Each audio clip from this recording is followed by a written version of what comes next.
Maneira de conhecer foi de chamar de 5 de setembro de 2020, presença de público está proibida durante evento deportivo no estádio e na sala de deporte. Atividade deportiva e também prática esta training por tomar lugar de aire livre entre solamente o deportista e treinador e coach. Em caso de ginásio e também crossfit, também tem máximo de pessoas que por praticar exercício em sala, manteniendo naturalmente o distanciamento social e também a regra de higiene.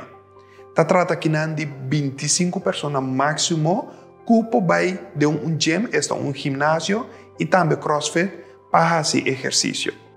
Nos que pedimos, por favor, vamos manter-nos na regra de higiene e também distanciamento social, de maneira que nos ajuda a combater o inflamamento de COVID-19 na corso.